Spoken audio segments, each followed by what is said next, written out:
Imagine a career that spans more than 6 decades, where every performance feels less like an act and more like a confession of the soul.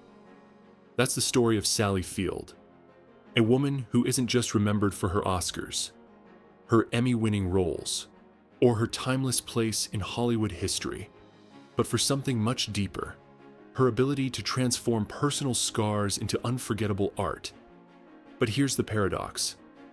Behind the spotlight, Sally Field's real life was often more dramatic, painful, and inspiring than any role she ever played. How does someone go from an isolated childhood filled with silence and betrayal to becoming one of the most beloved, respected, and authentic performers of her generation? And perhaps more importantly, how does a woman who once felt invisible find the courage to make herself seen by millions across the world? This isn't just a story about an actress. It's a story about survival, about resilience, about a woman who dared to refuse the roles society tried to confine her to, both on the screen and in her personal life, when Hollywood insisted she stay the sweet, lightweight girl next door. She walked away. When love threatened to shrink her spirit, she chose to leave even when her heart still longed to stay. And when her own body began showing the fragility of time, she turned it into an opportunity to advocate for health, awareness, and courage. Sally Field's life reminds us of a truth we often forget. Strength doesn't always roar. Sometimes it trembles. Sometimes it cries in silence. And sometimes it survives simply by refusing to disappear. In this video, we're going to walk through Sally Field's extraordinary journey, not as a tabloid spectacle, but as a roadmap of resilience. From the dark corridors of a Pasadena childhood to the blinding spotlight of Academy Awards night, her path is full of contrasts that shaped who she became. Along the way, we'll see how she wrestled with being typecast, how she fought to be taken seriously as an actress, and how her victories in Sybil and Norma Rae forever changed what Hollywood thought women could do on screen. But her story doesn't stop at career triumphs. Behind closed doors were heartbreaks that tested her spirit, a turbulent love affair with Burt Reynolds, marriages that crumbled under the weight of unmet needs, and a plane crash that nearly ended everything in a matter of seconds. Through it all, Sally never stopped searching, not just for success, but for authenticity, for a life that was truly hers. So why does Sally Field matter today? Decades after her first role lit up a television screen? Because her journey speaks to anyone who has ever carried invisible wounds, to anyone who has ever been underestimated, and to anyone who has ever had to fight to be heard. She is living proof that pain doesn't have to break you.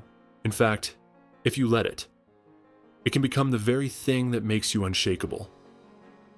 Stay with us as we uncover Sally Field's story, a story of resilience, reinvention, and raw honesty. Because in the end, this isn't just the biography of an actress. It's a mirror reflecting back the question, when life underestimates you, will you let it define you, or will you rise like Sally Field? Sally Field's story begins far from the glamorous lights of Hollywood premieres. Born on November 6, 1946, in Pasadena, California, she entered a world that looked polished on the outside but was fractured within. Her mother, Margaret Field, was an actress under contract with Paramount Pictures, beautiful, busy, and chasing a career. Her father, Richard Dryden Field, was a decorated World War II veteran, stern and distant. When their marriage collapsed in 1950, Sally was just 4 years old. That fracture set the stage for a childhood defined not by security, but by silence. Her mother remarried a man who, to the outside world, seemed like the perfect match, Jock Mahoney, a charming Hollywood stuntman. Friends saw charisma, bravery, and an adventurous career. But behind the closed doors of their Pasadena home, Sally endured something far darker. In her 2018 memoir, In Pieces, she revealed that Mahoney abused her in ways that left invisible scars. These weren't bruises that could fade. They were deep violations of trust, of safety, of childhood innocence. Perhaps even more devastating than the abuse itself was her mother's silence. Margaret never asked questions. She never intervened. For young Sally, the absence of protection was its own kind of betrayal. She would later describe herself as a child screaming on the inside, but no one was listening. That haunting sentence captures the essence of her early years, not only violated, but also unseen. This experience shaped her in profound ways. For some children, trauma becomes a cage that traps them for life. For Sally, it became a fire that fueled her need for expression. Acting wasn't a career choice in the beginning. It was survival. It was the one place she could be someone else, where fear and shame could be temporarily silenced. At school, she gravitated toward drama class, where stepping into another character meant she could finally breathe. On film sets where her mother worked, she observed actors who spoke truths she was forbidden to speak at home. Watching them, she realized there was power in storytelling, power to release emotions, to name unspoken pain, to transform silence into voice. Yet her teen years brought more trials. At just 17, she faced an unplanned pregnancy after a brief encounter at a party. Instead of care or compassion, her stepfather arranged for her to be sent across the border to a clinic in Tijuana, Mexico. Alone, terrified, and abandoned, she underwent an abortion that left her emotionally shattered. Again, her mother was absent. Again, Sally was treated not as a daughter, but as a problem to be erased. It's easy, decades later, to look at her dazzling career and forget these beginnings. But the truth is, Sally Field's artistry was forged in the fire of neglect, secrecy, and survival. Her performances in later films, whether portraying a textile worker fighting for justice in Norma Rae, or a mother quietly holding together a broken family in Steel Magnolias, weren't just acts of imagination. They were rooted in lived pain, in the depth of someone who had known what it was like to feel voiceless. And perhaps this is why her work resonates so powerfully with audiences even today. Because underneath every smile, every line delivered with trembling sincerity, lies the truth of a girl who once found refuge in pretending. For Sally, the stage was not just a platform. It was an escape route, and eventually, a place of transformation. By the early 1960s, when a talent scout noticed her at a high school gathering and invited her to audition, Sally didn't just see an opportunity for fame. She saw a door, a whisper of hope in a world that had often been deaf to her pain. That door would open to Hollywood. But before it became a triumph, it would nearly swallow her whole. When Sally Field first stepped into Hollywood, she didn't arrive as a polished starlet with a family of connections. She arrived as a teenager still carrying the weight of a fractured home, searching for a place where her voice could finally be heard. That chance came in 1965 when she landed her very first major role as the bubbly surfer girl in the TV series Gidget. On the surface, it was a dream start. The show painted Sally as a bright burst of sunshine, fresh-faced, wholesome, and endlessly likable. Fan letters poured in by the hundreds. Suddenly, the girl who once felt invisible had millions of people tuning in to see her smile. But here's the irony. While audiences adored Gidget, Sally herself felt suffocated. She later admitted that the role, though beloved, left her restless. Why? Because it played into an image she knew wasn't her truth. The lightweight, cheerful girl next door who never revealed the storm beneath. 2 years later, in 1967, came the role that would both make and almost break her. The Flying Nun. With her wide-brimmed habit and quirky charm, Sally became a household name. The show ran for 3 seasons, cementing her as America's sweetheart. But for Sally, it felt like a cage. Hollywood executives were content to keep her locked in the role of the innocent, uncomplicated girl who existed for laughs. Every time she was praised for being adorable or sweet, she felt the sting of dismissal. It was as if no one believed she had the depth to handle real drama. This is a story that repeats itself for many actors, especially women. Hollywood has always had a way of boxing talent into narrow categories, rewarding them for being predictable rather than daring. In Sally's case, the box was suffocating. She wasn't just typecast, she was underestimated, and in a male-dominated industry. Fighting that label required extraordinary courage. At the height of her television fame, Sally made a choice that few young stars would dare. She walked away. From 1968 to 1971, she turned down sitcom offers, effectively vanishing from the screen. To the industry, it looked like career suicide, but to Sally, it was survival. She had no interest in spending the rest of her life playing caricatures that erased her depth. Instead, she buried herself in training at Lee Strasberg's Actors Studio in Los Angeles, the legendary home of method acting. This was no glamorous detour, it was grueling. Emotional work, the kind that stripped her bare and forced her to confront her deepest wounds. Day after day, she relived pain she'd tried to bury, channeling it into performance. For a while, the process nearly broke her. She doubted herself constantly, even considering giving up acting altogether. Hollywood insiders scoffed, dismissing her as a has-been who would never be taken seriously. And yet, this period of silence was exactly what transformed her. Method acting gave her the tools to turn vulnerability into power. It was no longer about pretending. It was about truth.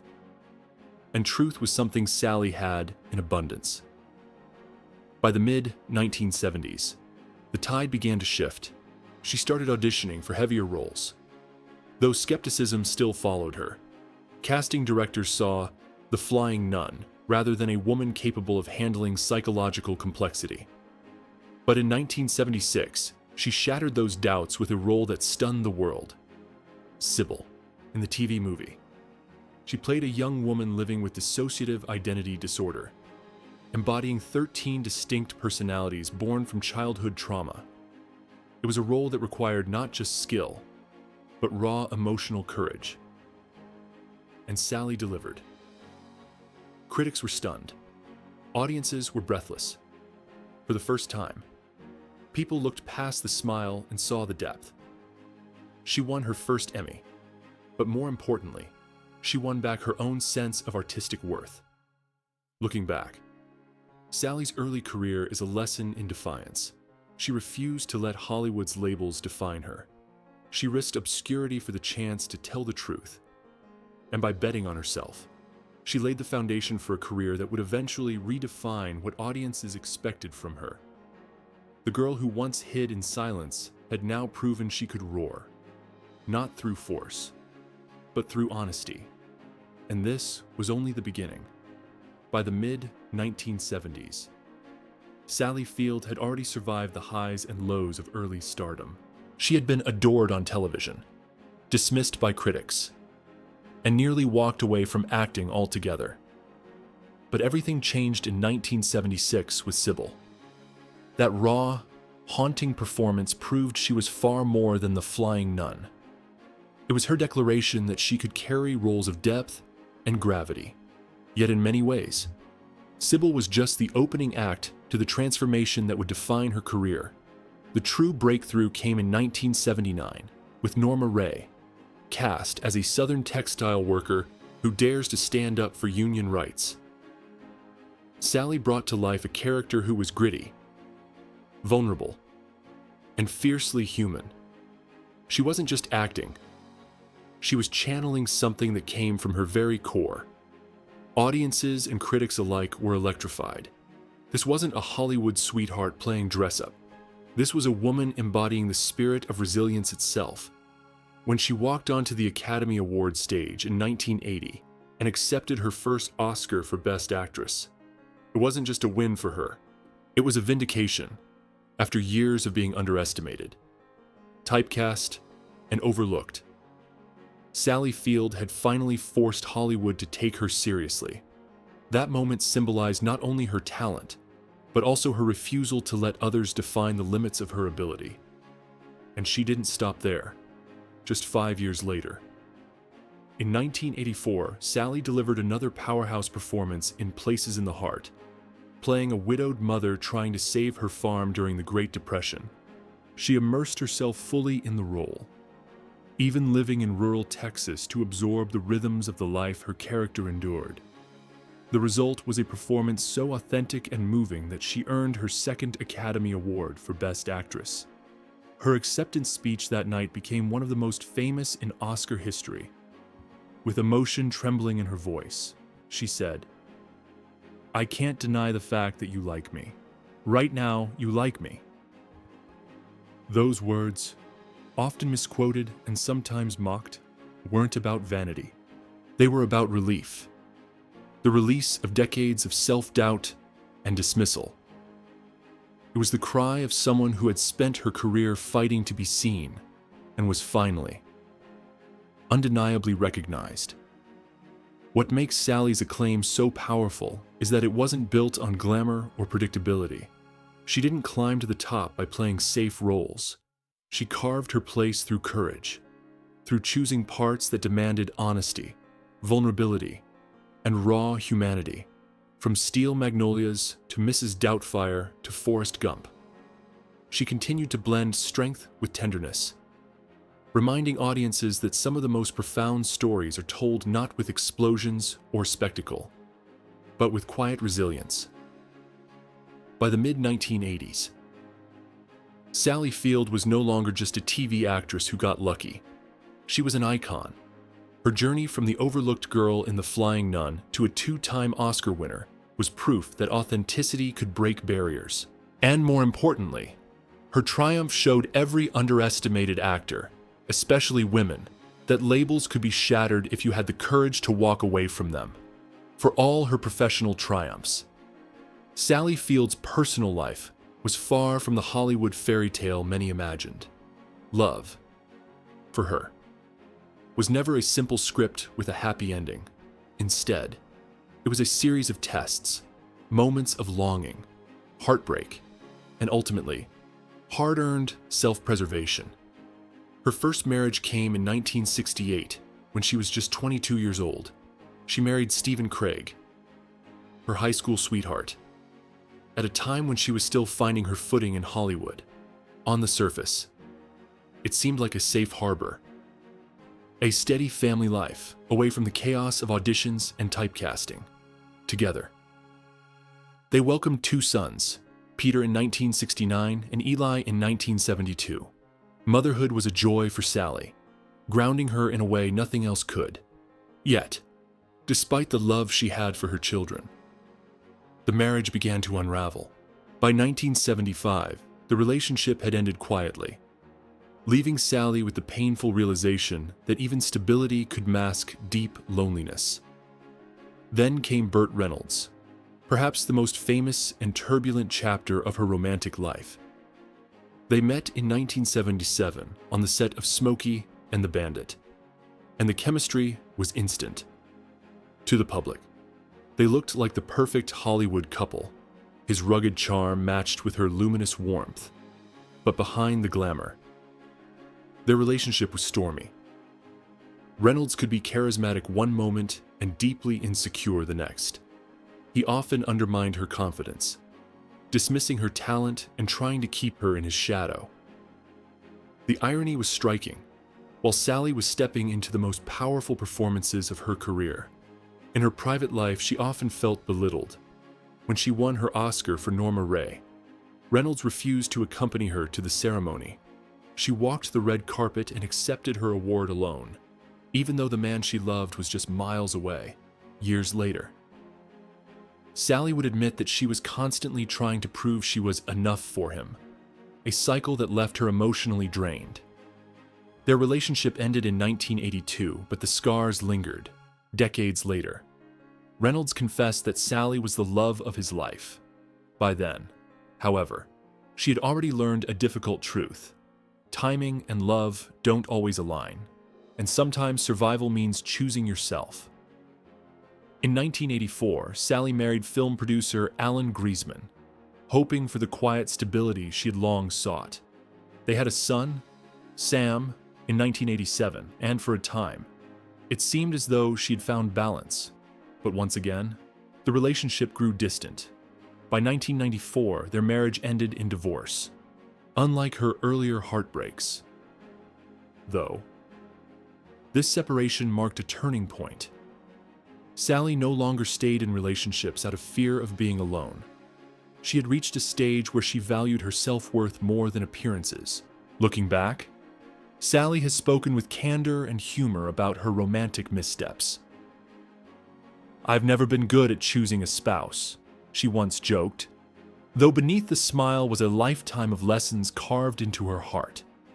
Her story of love isn't one of perfect endings, but of resilience. Each heartbreak sharpened her understanding of what she deserved and what she could no longer accept. For Sally Field, love didn't define her legacy, but the lessons she carried from it shaped the way she lived, raised her children, and ultimately found peace. If her career taught us about courage on the screen, her personal life revealed a quieter bravery, the courage to walk away when staying meant losing herself. By the 1990s, Sally Field had already secured her place in Hollywood history.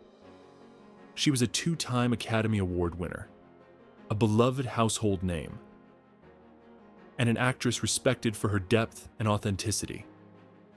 Yet she never stopped evolving. Instead of clinging to past glory, Sally chose to embrace new challenges, both on-screen and off, proving that her story was never just about acting, but about using her voice. One of her most memorable later performances came in 2012, when she portrayed Mary Todd Lincoln in Steven Spielberg's Lincoln. At 66, Sally immersed herself completely in the role, gaining weight, diving into historical research, and embodying the complexity of a woman both revered and misunderstood. Her work earned her another Oscar nomination and reminded the industry that artistry has no expiration date. Unlike many actresses pushed aside by ageism in Hollywood, Sally showed that depth, truth, and courage could still captivate audiences long after the spotlight typically dims. But beyond the camera, she was building something even more enduring, a legacy of advocacy. Her personal life gave her a unique sensitivity to issues many others shied away from. She became a strong supporter of women's rights, reproductive health, and survivors of abuse, causes rooted in her own story. When her youngest son, Sam, came out as gay, she embraced him fully and used her platform to fight for LGBTQ+ equality. In 2012, she accepted the Human Rights Campaign's Ally for Equality Award, her voice steady as she declared her pride in her son and her belief in living authentically. Her activism didn't stop there. In 2019, she joined Jane Fonda's climate protests in Washington, D.C., even risking arrest to demand change. This willingness to put herself on the line reflected the same resilience that defined her career. Sally Field was never content to simply play inspiring characters. She wanted her life to echo the same truth. Of course, the later years also brought personal challenges. In 2005, she was diagnosed with osteoporosis, a condition that weakens the bones. Rather than keeping silent, she launched the Rally with Sally campaign, encouraging early screening and awareness. For her, it was never about appearances or denial of aging. It was about facing reality with honesty and using her story to help others. Today, in her late 70s, Sally has stepped back from the relentless pace of Hollywood. She lives quietly in Pacific Palisades, surrounded by her 3 sons and 5 grandchildren. Her days are filled with gardening, writing, and family gatherings, simple joys that mean more than applause ever could. Despite an estimated net worth of $50 million, she lives modestly, preferring authenticity over extravagance. And that may be her greatest legacy: authenticity. While many stars built careers on image, Sally Field built hers on truth. She reminded audiences that real strength isn't about perfection. It's about honesty, vulnerability, and resilience. Her journey, marked by pain and perseverance, resonates because it reflects something universal: the fight to be seen, to be valued, and to live life on your own terms. For every fan who has ever watched her on screen and felt understood, Sally Field's legacy isn't just in her performances. It's in the courage she modeled, the courage to stand tall, even when the world tried to shrink her. Looking back over Sally Field's life, it's tempting to see only the highlights. 2 Academy Awards, iconic roles in Norma Rae, Steel Magnolias, and Forrest Gump, and a career that spanned more than half a century. But the deeper truth is that her greatest achievement was never the trophies on the shelf. It was the way she transformed pain into power, silence into voice, and invisibility into presence. As a child, she grew up in the shadows of neglect, carrying wounds no one wanted to see. In Hollywood, she was typecast and underestimated, boxed into roles that erased her complexity. And in love, she endured heartbreaks that left her questioning whether she would ever be truly valued. Yet, in each chapter, Sally Field refused to let the struggle be her ending. Instead, she turned it into fuel. Every performance, every role that demanded authenticity, became a way of reclaiming the voice she had once been denied. This is what makes her story more than just another celebrity biography. It's a roadmap of resilience. When life tried to write her off, she rewrote herself. When others told her she wasn't enough, she proved them wrong, not with arrogance, but with raw honesty. And when the storms of heartbreak, illness, or near tragedy threatened to consume her, she survived not untouched, but unbroken. Her legacy teaches us something vital. Strength doesn't always look like shouting the loudest or being the toughest. Sometimes strength is walking away from a toxic relationship, even when your heart still wants to stay. Sometimes it's refusing to play the easy role because you know you're capable of more. Sometimes it's standing up for your children, or for strangers, or for the planet itself, even when the cost is high. In her later years, Sally has found a peace that many spend a lifetime searching for. Surrounded by family, tending her garden, living simply and quietly, she embodies a truth we all need to hear: that success is not measured by applause, but by the life you create when the cameras turn off. And so the question comes back to us: what do we take from Sally Field's journey? Perhaps it's the reminder that our scars don't have to define us. They can refine us. That being underestimated can become the very thing that pushes us to prove our worth. And that the most radical love we'll ever find is the love we finally give ourselves. So if her story has stirred something in you, if you've ever felt invisible or underestimated, remember Sally Field. Remember how she rose, again and again, until the world had no choice but to see her. And then ask yourself, when life underestimates you, how will you rise? If this journey through Sally Field's remarkable life resonated with you, share your thoughts in the comments. Which chapter of her story spoke to you most? And don't forget to subscribe for more stories of resilience, truth, and the human spirit, because like Sally, we all have a story worth telling.